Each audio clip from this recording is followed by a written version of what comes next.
avec moi. Prenez vos Bibles. Gloire à Dieu. Et suivez attentivement. Gloire à Dieu. Gloire à Dieu. Est-ce que tu peux dire à ta soeur? Est-ce que tu peux dire à ton frère? Est-ce que tu peux dire à quelqu'un qui est à côté de toi, la promesse de Dieu s'accomplit dans ta vie en ce matin? La promesse de Dieu s'accomplit dans ta vie en ce matin. Je vois l'accomplissement de la parole de l'Éternel Dieu dans ta vie maintenant. Au nom de Jésus, Amen. Voici le titre de mon enseignement de ce matin. La foi persévérante qui obtient les promesses de Dieu. Amen. La foi persévérante qui obtient les promesses de Dieu.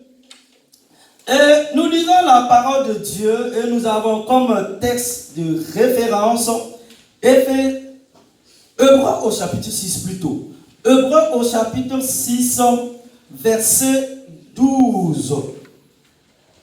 Et je vais lire à partir du verset 11. Nous désirons que chacun de vous montre le même zèle pour conserver jusqu'à la fin une pleine espérance. Verset 12 de Hébreux au chapitre 6. En sorte que vous ne vous relâchez point et que vous imitez ceux qui, par la foi et la persévérance, héritent des promesses de Dieu. Donc le verset 12 nous dit en ce matin, en sorte que vous ne vous relâchez point et que vous imitez ceux qui, par la foi et la persévérance, héritent des promesses. La Bible abonde de promesses pour le chrétien. Mais il ne suffit jamais de connaître les promesses de Dieu pour se les approprier. Bien plus, il faut connaître Dieu et avoir foi en sa parole. Seule la foi permet d'amener les promesses de Dieu à la réalisation. Dieu a donné suffisamment de promesses pour régler tous les problèmes de notre vie. La certitude fait que nous pouvons nous réjouir avant même que la promesse ne se réalise. Sans la foi, vous ne donnez la possibilité à Dieu d'accomplir sa promesse dans votre vie. Dieu promet de répondre aux prières conformément à ses promesses, mais il n'a pas dit quand. Et il faut donc persévérer dans la foi jusqu'à l'exaucement. Celui qui demeure ferme finira par être exaucé au temps fixé de Dieu. Notre foi ne doit pas être fondée sur ce que nous voyons, ni sur ce que nous entendons, mais elle doit être fondée sur Dieu et sur sa parole. La traduction Moffat disait ceci. La foi signifie que nous sommes sûrs de ce que nous espérons, convaincus de ce que nous ne voyons pas. Hébreux au chapitre 11, verset 1. la preuve des réalités qu'on ne voit pas. Un autre proverbe traduisait la foi comme l'acte de transfert d'une garantie. Et finalement, nous posséderons ce en quoi nous avons espéré. Suivez-moi attentivement. Notre foi doit saisir ce qui n'est pas encore réel dans l'espérance et le fait entrer dans le domaine de la réalité. La foi dit, le Seigneur est le soutien de ma vie. Amen. Je n'aurai pas peur. Somme 27:1. Dieu l'Éternel est le soutien de ma vie. Amen. Même si la foi ne produit pas toujours des résultats immédiats, elle n'échoue jamais. Pour Joseph, la promesse de Dieu a pris de nombreuses années avant de se réaliser.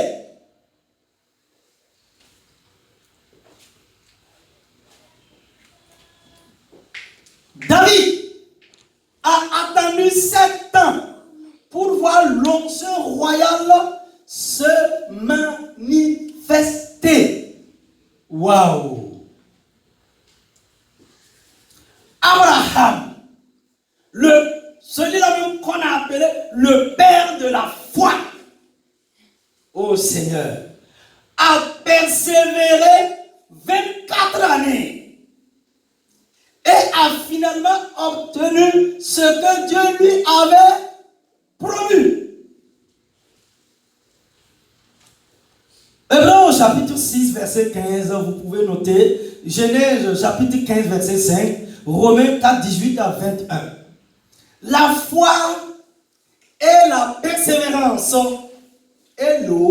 vont de pair. La foi et la persévérance viennent donc de pair. Ce matin, bien-aimés frères et sœurs en Christ Jésus, je vous propose de traiter le message en 2 points. Premièrement, comme les personnages de l'Ancien Testament, nous devons, avec foi, garder les yeux fixés sur les promesses jusqu'à leur réalisation. Hello!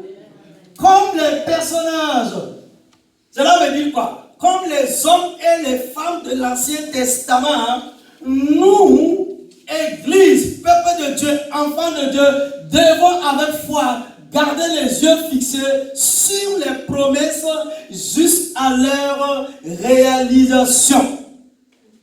Voyons un peu comment ces hommes et femmes de l'Ancien Testament ont nourri leur foi jusqu'à l'exaucement. L'avenir d'Abraham, Isaac et Jacob devrait être grandiose. Abraham, Isaac et Jacob pouvaient se transporter dans un avenir grandiose parce que Dieu avait promis que toutes les nations de la terre seraient bénies par le moyen de leur descendance. Et nous voyons cela dans le premier livre de la Bible, Genèse au chapitre 22, verset 18, chapitre 26, verset 4, chapitre 28, verset 14. Les descendants de ces patriarches deviendraient nombreuses et résideraient en terre promise. Genèse 15, verset 5 à 7. Par la foi, ces hommes attachés à Dieu ont pu voir leur descendance propriétaire de ce territoire.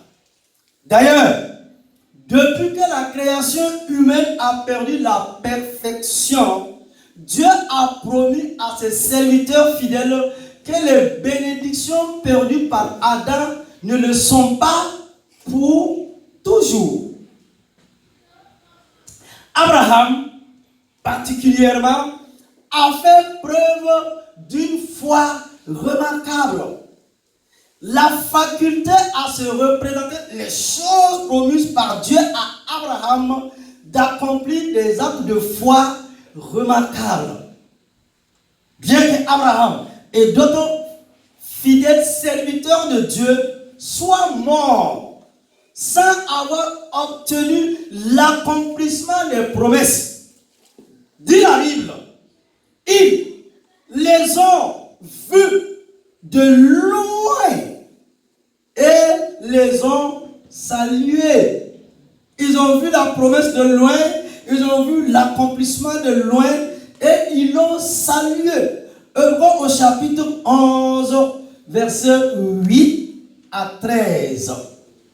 Abraham avait tant de raisons de croire en la réalité de son espérance que c'était comme s'il pouvait voir ce qu'il n'a en réalité pas vu. La foi d'Abraham dans les promesses divines a renforcé sa détermination à faire la volonté de Dieu. Animé par la foi, il a quitté la ville d'Our et n'a voulu s'installer définitivement dans aucune ville cananéenne. Comme Our, ces villes avaient des fondements fragiles parce qu'elles étaient gouvernées par des impies. Nous dit Josué au chapitre 24, verset 2 de son livre. Le restant de sa longue vie, Abraham a attendu la ville ayant des fondements véritables, ville dont Dieu est le bâtisseur et l'auteur. Hébreux au chapitre 11, verset 10. Il s'est vu vivre de manière définitive en un lieu gouverné par Dieu lui-même. Abel, Enoch, Noé, Abraham et d'autres comme eux croyaient en la résurrection des morts et se réjouissaient à la perspective de vivre sur une terre gouvernée par le royaume de Dieu. La ville ayant des fondements véritables. Réfléchir à ce genre de bénédiction affermissait leur foi en Jéhovah Dieu. Et nous voyons cela dans Hébreux au chapitre 11, ce couloir des héros de la foi, versets 15 et 16. Sarah avait une vision de l'avenir par rapport à la foi de son mari. À 90 ans, et après un bref temps d'incrédulité, alors qu'elle n'avait toujours pas d'enfant, sa vision positive de l'avenir lui a permis d'agir avec foi. Elle a en quelque sorte vu sa descendance jouir des bénédictions promises par Jéhovah, Dieu. Hébreux 11, verset 11 à 12. Elle a pu nourrir cette perspective parce que Dieu avait dit à son mari, je la bénirai et même je te donnerai d'elle un fils. Oui, je la bénirai et elle deviendra des nations. Des rois de peuples viendront d'elle. Genèse chapitre 17, verset 16. Ayant ensuite mis au monde un fils, Isaac, Sarah avait une bonne raison de se représenter mentalement l'accomplissement du reste de la promesse faite à Abraham. Nous sommes tous aussi capables de former de certaines images mentales de choses qui s'accompliront à coup sûr. Quelle faculté extraordinaire. Ces personnages ont non seulement imaginé la réalisation de la promesse, mais dans les temps de douleur et de preuve, ils ont gardé les yeux fixés sur la récompense et sur Dieu.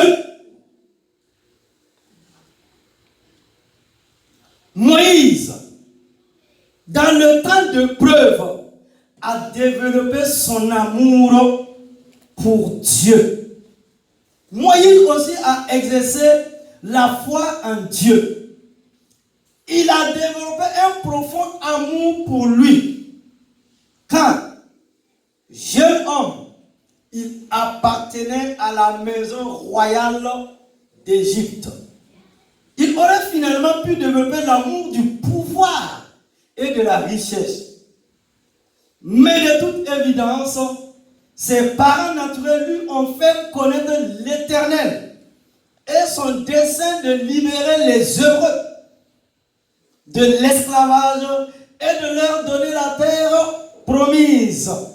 Genèse au chapitre 13, versets 14 à 15, Exode au chapitre 2, versets 5 à 10. Si Moïse réfléchissait souvent aux bénédictions que Dieu réservait à son peuple, c'est l'amour de Dieu et non du pouvoir qui s'est développé en lui. Les Écritures nous disent, par la foi, Moïse, devenu grand, a refusé d'être appelé fils de la fille de Pharaon, choisissant d'être maltraité avec le peuple de Dieu plutôt que d'avoir la jouissance temporaire du péché, parce qu'il a considéré l'opprobre du Christ comme une richesse plus grande que les trésors de l'Égypte. Car il avait les yeux fixés sur la récompense. Hébreux 11, versets 24 à 26. En méditant sur ce que Dieu avait promis de faire pour les Israélites, Moïse a intensifié sa foi et son amour pour son Dieu. Comme d'autres humains fidèles, il s'est probablement imaginé l'époque où l'humanité sera libérée de la mort. Job au chapitre 14, verset 14, Hébreux au chapitre 11, verset 17 à 19.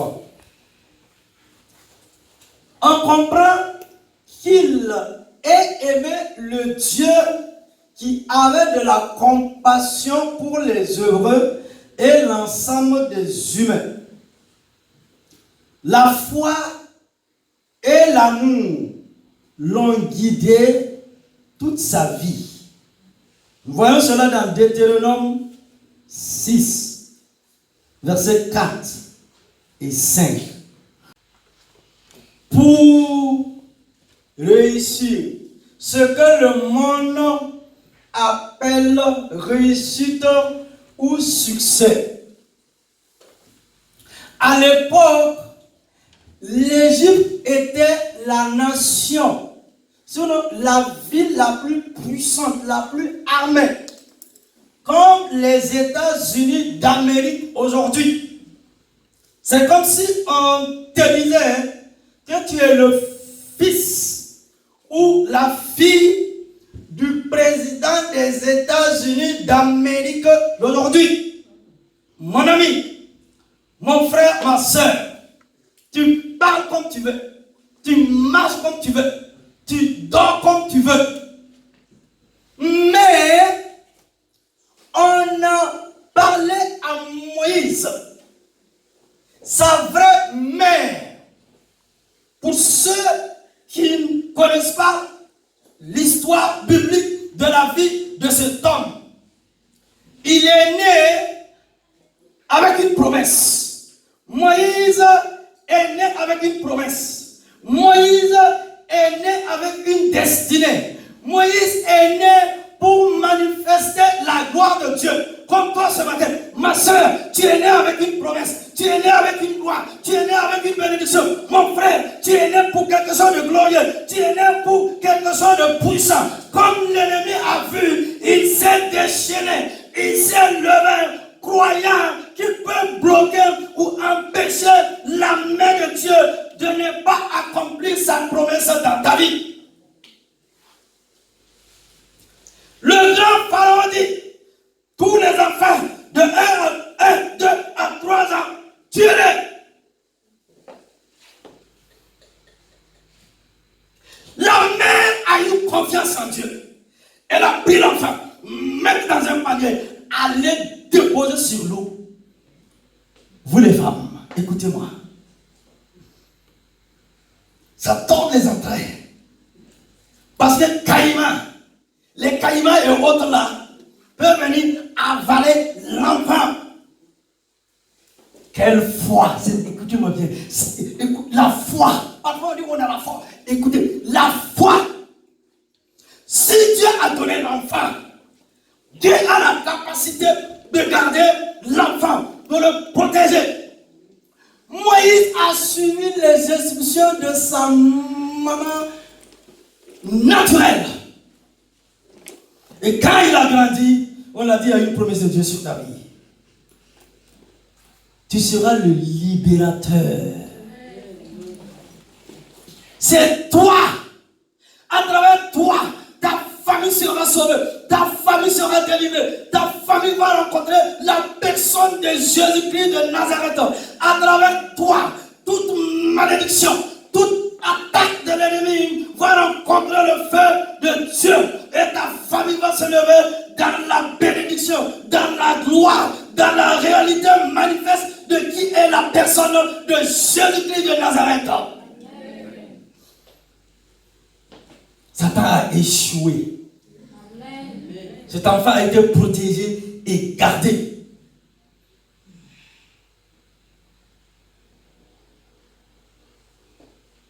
Pour sauver Israël. Mon ami, ma soeur, écoute-moi bien. Hello, écoute-moi bien ce matin. Écoute la parole de Dieu. Écoute la voix de l'Esprit de Dieu. Personne ne peut ôter ta vie avant l'accomplissement de la promesse de Dieu. Celui qui t'a fait la promesse, c'est pas ton père, c'est pas ta mère. Celui qui t'a fait la promesse, c'est pas ton mari. Hello, celui qui t'a fait la promesse, c'est pas ta femme, mais Dieu. Dieu. Dieu. Et il est fidèle. Et il a les moyens. Dieu, il a la capacité d'accomplir sa promesse de guérison, de délivrance, de restauration, de miracle, de gloire, d'élévation dans ta vie. Quand Dieu s'élève, tes ennemis reculent. Et là, je vois Dieu se lever dans ta vie. Quand Dieu te lève, quand Dieu se lève, la maladie fuit, les démons fuient, les démons fuient, la maladie fuit, l'échec est fini, la malédiction est finie, parce que tu es né avec une promesse de bénédiction. Acclame Jésus-Christ de Nazareth pour son amour avec toi.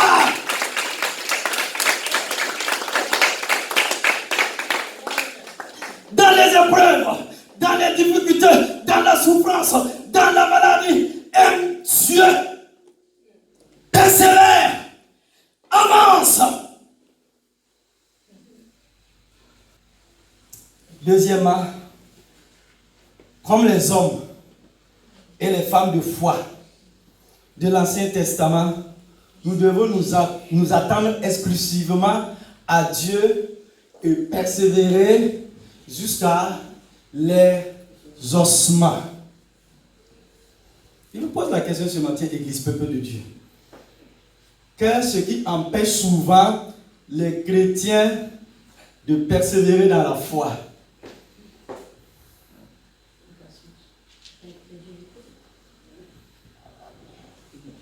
Je reprends le grand 2 pour vous. Deuxièmement, comme les hommes et les femmes de foi de l'Ancien Testament, nous devons nous attendre exclusivement à Dieu et persévérer jusqu'à l'exaucement. Et voici la question que je vous pose ce matin. Hommes frères, qu'est-ce qui empêche souvent les chrétiens, sinon les enfants de Dieu, de persévérer dans la foi? Le plus grand problème des chrétiens est de douter de ce que Dieu veut pour eux. Il est important de savoir ce que Dieu veut pour nous. Sur la croix, Jésus s'est acquis le droit de reprendre la promesse d'Abraham à tous ceux qui croient. En Jésus, nous sommes bénis de toute bénédiction. Alors, quels que soient nos besoins, la promesse de bénédiction le couvre. C'est ce que nous dit la Bible dans Jean au chapitre 16, verset 23. 1 Jean au chapitre 5, verset 14 à 15. Nous avons auprès de lui cette assurance que si nous demandons quelque chose selon sa promesse, il nous écoute. Et si nous savons qu'il nous écoute, quelque chose que nous demandions, nous savons que nous possédons la chose et que nous lui avons demandé. Waouh! Parce que Dieu est le Dieu vivant, il peut exaucer. Parce qu'il est le Dieu d'amour, il veut exaucer. Parce qu'il est le Dieu de l'alliance, il s'engage à exaucer. Si chacun de nous pouvons personnellement l'appeler mon Dieu, nous pouvons avec certitude absolue ajouter, mon Dieu m'exaucera.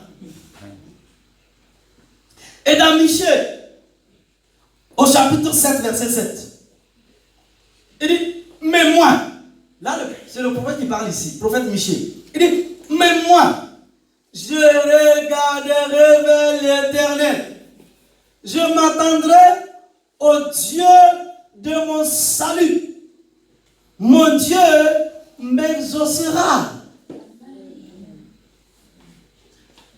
Nous devons nous attendre exclusivement à Dieu. Nos amis peuvent être infidèles, mais le Seigneur ne se détournera jamais de l'âme sincère. Il écoutera, au contraire, ses désirs. Le prophète nous dit, il est vrai, ne crois point à ton ami intime et garde-toi d'ouvrir la bouche devant celle qui dort en ton sein. Triste état que celui-là. Mais notre ami céleste reste fidèle et nous pouvons lui dire toutes nos peines. Notre sagesse doit consister à regarder au Seigneur, non à discuter avec les hommes. Hello. Notre sagesse doit consister à regarder au Seigneur, non à discuter avec les hommes. Si nos proches semblent ne faire aucun cas de nos appels à l'aide, attendons-nous au Dieu de notre salut qui nous exaucera. Dieu nous exaucera autant voulu, autant que nous ayons confiance en lui. Beaucoup de chrétiens ont la foi de Thomas, lorsqu'ils devraient avoir celle d'Abraham. C'est ce que nous dit Jean au chapitre 20, versets 28 à 29. Mais Jésus lui a répondu, bienheureux ceux qui auront cru sans avoir vu. Ceux-là sont bénis. Waouh! Jésus est mort et ressuscité. Il s'est présenté à ses disciples. Il dit, je suis vivant. Thomas n'était pas là ce jour-là. Pour lui, le maître est parti. Lui qui a opéré tant de miracles. Écoutez-moi bien. Thomas a vu Jésus. Thomas a écouté Jésus. Thomas a vu Jésus guéri. Thomas a vu les paralytiques se lever. Thomas a vu Jésus ressusciter des morts. Thomas a vu les sourds. Mieux, ils ont fait quoi? Ils ont entendu. Les mieux ont fait quoi? Ils ont parlé. Thomas a vu Jésus multiplier les pains. La multiplication des pains. Thomas a vu quand Jésus passait. La gloire de Dieu était là. La présence de Dieu était là. L'onction de Dieu était là. Les hommes qui étaient tenus captifs, prisonniers par Satan, étaient délivrés. La puissance de l'évangile du royaume était annoncée et démontrée avec puissance, avec gloire. Et Jésus avait prédit, j'allais monter à la croix, mais 3 jours après, je vais revenir à la vie. Thomas a dit, Thomas a entendu Jésus, si vous m'avez vu, vous avez vu Dieu. Dieu est bon, Dieu est cool, Dieu est amour, plein de bonté, de compassion, de miséricorde et de grâce. Quand ils ont dit, Jésus est ressuscité, il dit, mon œil. Il dit, c'est des, tu vois, vous qui êtes au pays de votre terre, vous qui vivez au pays de votre terre, Jésus est ressuscité. Votre terre n'est pas ressuscité. Descartes n'est pas ressuscité. Jésus est ressuscité. Il dit, si moi je ne vois pas, si je ne touche pas ses pieds, si je ne vois pas les clous, les poings, je ne vais pas croire. Waouh! Pasteur, j'ai faim. C'est difficile. J'ai faim, ça va aller. On ne peut pas raisonner avec Dieu. Dieu est Dieu. Et l'autre jour, Jésus s'est présenté à eux. Thomas a tremblé. Jésus dit, mais viens voir, vas-y. Viens voir. Faut toucher. Incrédule, touche. Thomas dit, mais l'histoire de l'homme là, c'était vrai. Ça veut dire qu'il a marché, il a vu les miracles, mais il ne croyait pas.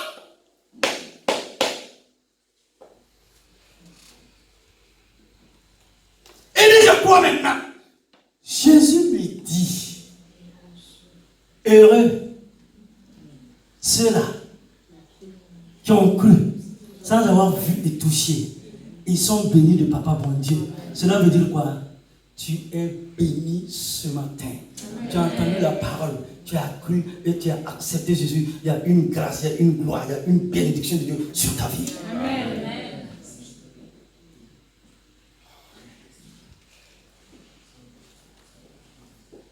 Thomas avait une foi naturelle, humaine. Par contre, Abraham crut à la parole de Dieu. Il ne se fiait pas à ses propres sens physiques. Et tout comme lui, chacun doit parvenir à cette dimension de foi qui permet l'exaucement des promesses, peu importe les circonstances que nous rencontrons. Dans le domaine de la guérison, on va prier pour la guérison ce matin. Dans le domaine de la guérison, écoutez-moi attentivement. La puissance de Dieu va te toucher. Et la puissance de l'onction de l'Esprit de Dieu va arracher la maladie, la douleur. Et tu seras guéri. Parce que Dieu est Jéhovah Rapha. Il te guérit de toutes tes maladies. La maladie n'a plus de place dans ton corps. Parce que ton corps est le temple du Saint-Esprit. Au nom de Jésus. La puissance de Dieu va te toucher. Et nous allons prendre l'exemple de Paul qui a guéri un boiteux. Dans Actes au chapitre 14, versets 8 à 10, la Bible dit quoi? À Lystre se tenait assis un homme impotent des pieds, boiteux de naissance, et qui n'avait jamais marché. Il écoutait parler Paul. Et Paul, fixant les regards sur lui, et voyant qu'il avait la foi pour être guéri, dit d'une voix forte, lève-toi, droit sur tes pieds. Et il se leva d'un bond et marcha. Quelqu'un peut acclamer la parole de Dieu. Actes au chapitre 14, verset 8 à 10. Écoutez-moi attentivement. Ce n'est pas Paul qui a guéri ce boiteux. Il n'a pas été guéri parce que Paul était apôtre, ni par la foi de Paul. L'infirme lui-même avait la foi pour recevoir sa guérison. Il avait la foi pour être sauvé immédiatement et se mit à marcher pour la première fois de sa vie. Dieu venait d'appuyer à nouveau la bonne nouvelle du royaume annoncée par Paul pour manifester sa gloire. Paul, lui, n'a fait que 3 choses. Verset 7 de Actes 14. Il a prêché l'évangile. Comme je suis en train de vous prêcher l'évangile ce matin en ce culte d'adoration et de louange. Verset 9. Il a vu que l'homme avait la foi pour être guéri. Verset 10. Il a dit à l'infirme de se lever. L'infirme, lui, a fait 3 choses aussi. Verset 9. Il a écouté la prédication de Paul. Comme vous m'écoutez en ce matin, la foi vient de ce qu'on entend, et ce qu'on entend vient de la parole de Dieu. Donc cela veut dire quoi? Pendant que tu es là assise, en train d'écouter la parole de Dieu, dans le surnaturel, il y a quelque chose de Dieu qui se passe pour ta vie. Cet homme avait un problème. Ni son père, ni sa mère, ni ses amis, personne ne pouvait résoudre ce problème. Mais Dieu, qui est le créateur de l'homme, hello, c'est lui qui a créé. Et il a les pièces de rechange. Amen. C'est ça Dieu. Deuxièmement, verset 9, il avait la foi pour recevoir la guérison. Troisièmement, il s'est levé d'un bond et a marché. Et je vous pose la question, Église, peuple de Dieu. Comment a-t-il reçu cette foi? En écoutant la prédication de Paul. Dans le domaine de la prospérité. Galates au chapitre 3, versets 13, 14 et 29. Notez bien. Dans le domaine de la prospérité, Galates au chapitre 3, les versets 13 et 14 disent quoi?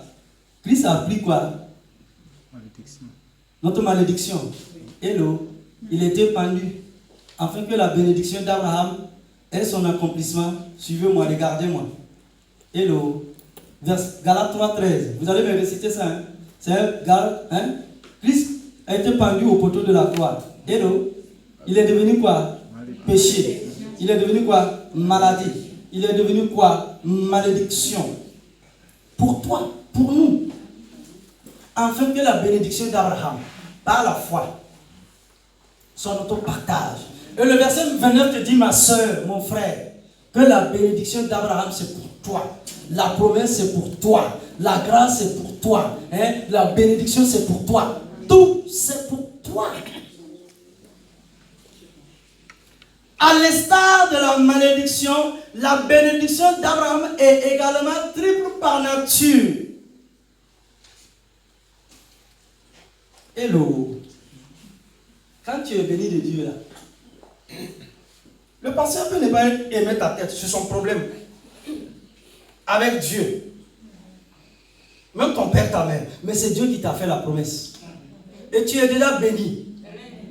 Dieu qui t'a béni là, qui peut venir enlever la bénédiction de Dieu dans ta vie? Et vendredi, pour ceux qui étaient là à la prière de guérison et de délivrance, l'enseignement que j'ai donné, c'est parce que quand nous sommes dans une désobéissance volontaire, c'est quand nous ouvrons la porte. Non. Dieu est fidèle. Dieu a décidé de te bénir, il te bénira. S'il a vu la sincérité, l'amour que tu as pour lui, les choses de Dieu, il te bénira. Tu es béni, mon frère. Tu es béni, ma soeur. Un homme n'a pas compris Dieu. Un homme a cru qu'en prenant de l'or, de l'argent, il pouvait maudire la femme de Dieu. C'était un faux prophète. Il ne vivait que pour sa bouche. Il ne vivait que pour son ventre. Il a cru qu'en allant prendre de l'argent, en vivant dans le compromis, il peut se lever et puis maudire ce que Dieu a béni. Dieu ne ment point. Quand Dieu a béni, personne ne peut maudire. Il y a le sang de la bénédiction. Il y a le sang de la bénédiction. Il y a le sang de la bénédiction qui est le sang de Jésus-Christ. Le sacrifice de Jésus-Christ dans ta vie. Dieu est celui-là qui change la malédiction en bénédiction. C'est pourquoi ce matin, tu es béni. Recevez, recevez, recevez la bénédiction de Dieu.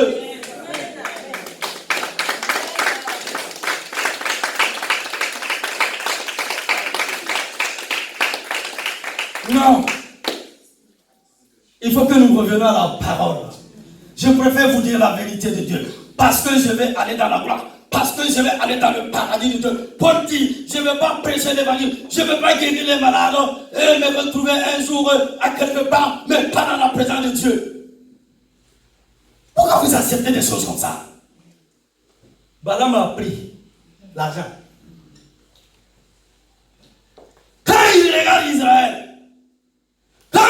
Israël, il veut dire des paroles de malédiction. Il veut dire des paroles de malheur. Il veut dire des paroles de destruction. Mais il y a une main divine. Il y a une main puissante. Et c'est la grande main de Dieu. Et c'est une main protectrice. Et c'est une main de gloire. Et c'est une main de bénédiction. Quand il regarde, il dit, ah, ce peuple-là, cet homme-là, cette femme-là, je ne peux pas la maudire. Jésus, ton amour. Seigneur Dieu.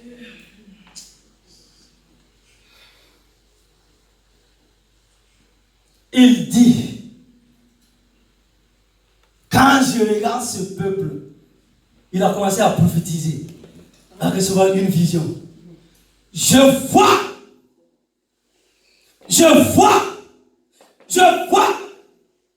Ils se sont levés. Laisse-les. Eux-mêmes, ils vont dire, quand tu plais à Dieu, quand tu as un cœur pour lui, tes ennemis vont venir s'agenouiller devant toi. Ils n'ont pas pu détruire Joseph.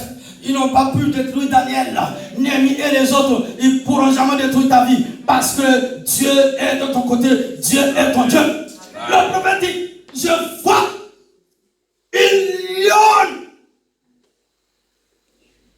qui sort de Jacob Israël. Personne ne peut maudire Israël. Celui qui bénit Israël, il est béni. Celui qui maudit Israël, même la génération de ses enfants vont récolter. Dieu a béni. Personne ne peut effacer la parole de Dieu sur ta vie. Jamais. Cet homme n'est pas né. Cette femme n'est pas née sur cette terre des hommes. Elle ne naîtra jamais. Il a vu Jésus sortir. Il a dit à son ami Balakra, hey, moi j'ai pris l'argent, c'est bon, hein? Non, je vais devenir un peu riche. Mais ce peuple, tu ne peux pas les maudire. J'ai essayé, mais c'est la bénédiction qui s'est levée. Acclame Dieu pour sa bénédiction.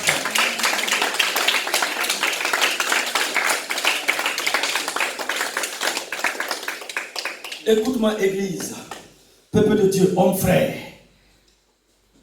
La bénédiction d'Abraham pour ta vie est également triple par nature. Premièrement, elle est matérielle ou financière. Deuxièmement, c'est physique. Troisièmement, la bénédiction est spirituelle. Les dons de connaissance, de révélation, la force, l'onction pour opérer dans le surnaturel pour la gloire de Dieu. Nous sommes des chrétiens nés de nouveau. Ce que nous dit Galates chapitre 3 verset 29. Psaume 50 verset 10 et 12. Psaume 24 verset 1. Nous devons régner en roi dans la vie. Deutéronome 28. Quand vous prenez ce livre de Deutéronome, chapitre 28, verset 1 à 12, c'est Dieu dit ton travail, Dieu dit tu seras béni. Noté Deutéronome 28, verset 1 à 12. Toutes sortes de bénédictions pour toi, ta femme, tes enfants, ta famille, ta maison. Toi-même, sois le prophète de ta vie. Hello. Il y a le Saint-Esprit en toi. Jésus, il est en toi. L'onction, il est en toi. La gloire de la réalité de Dieu est en toi. Dieu dit à Israël, son peuple, par la bouche du prophète Ésaïe. Ésaïe au chapitre 1, verset 19. Au lieu de la pauvreté, nous devons jouir de la prospérité parce que Jésus nous a rachetés. Et c'est par la foi que nous pouvons rentrer en possession de cet héritage. Les promesses peuvent tarder à s'accomplir pour plusieurs raisons. Parfois, c'est la guerre dans le ciel contre le diable qui retarde la promesse. Parfois, hein? Et nous voyons cela dans Daniel au chapitre 10, versets 12 et 13. Quand Daniel a commencé à prier, son jeûne de 21 jours, c'est Satan qui avait bloqué. Mais comme il a persévéré dans la prière, l'exaucement est venu. Parfois, c'est que nous ne sommes pas prêts à recevoir la promesse. C'est pour cela que Moïse a dû passer 40 années dans le désert. Parfois, on ne sait tout simplement pas pourquoi. Parfois, on ne sait pas pourquoi. Dieu ne nous dit pas pourquoi. Nous devons savoir que la foi se perfectionne durant l'épreuve.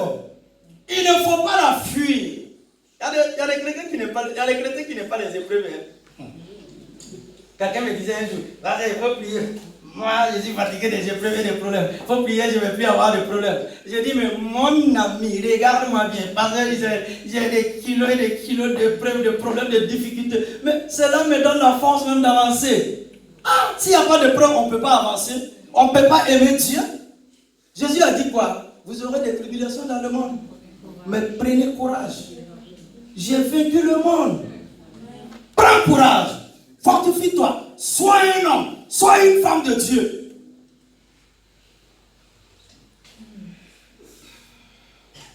Notre foi se renforcera par l'exercice et nous devons marcher par la foi et non par la vue. Apprenons à donner gloire à Dieu pour l'exaucement à venir. Apprenons à donner gloire. Si tu as fait prier de combat, tu as prié à un moment donné, prends l'avenue de la louange, commence à adorer, à louer, c'est pas tout qui est prière de combat. Commence à chanter même dans ta maison. Tu adores, tu regardes les problèmes, tu danses. Hello, écoute-moi bien. Tu regardes les problèmes, tu danses sur les problèmes. Et tu chantes, et tu sautes, tu cries pour Jésus. Hein? Tu regardes les factures, tu regardes les choses comme ça, bizarres qui arrivent. Tu commences à chanter, à louer, à élever. Tu marches sur les problèmes en chantant, en louant, en adorant, en célébrant le roi des rois. C'est ça, marcher dans une vie chrétienne victorieuse. Apprendre à adorer Dieu, à aimer Dieu, à servir Dieu, à marcher avec Dieu dans les épreuves, dans les difficultés. Car son jour arrive. Et je vois le jour de Dieu se lever. Un jour de gloire, de la manifestation de la réalité de Dieu dans ta vie. Il y a un jour. Il y a eu un jour pour maintenant. Il y a un jour. Il y a un jour. Nos amis peuvent être infidèles. Mais le Seigneur ne se détournera jamais de l'âme sincère.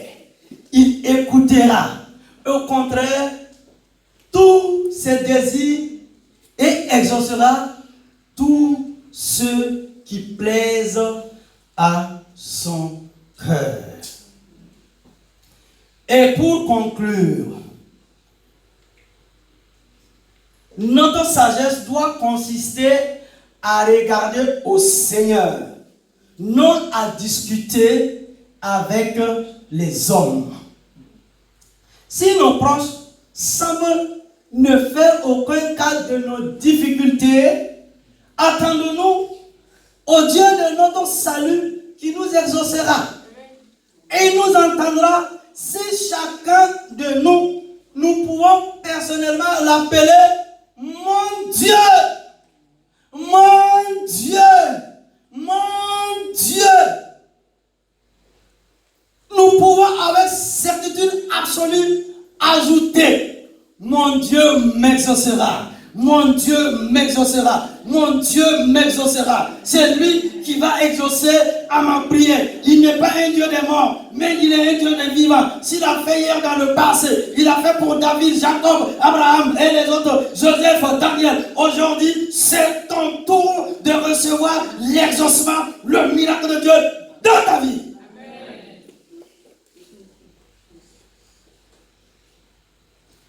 Croyez, mon frère, ma soeur, que le miracle, la délivrance est en route.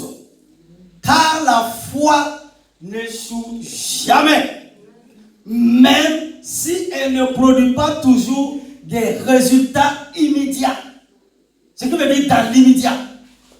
Mon frère, ma soeur, toi donc le cœur saigne ce matin.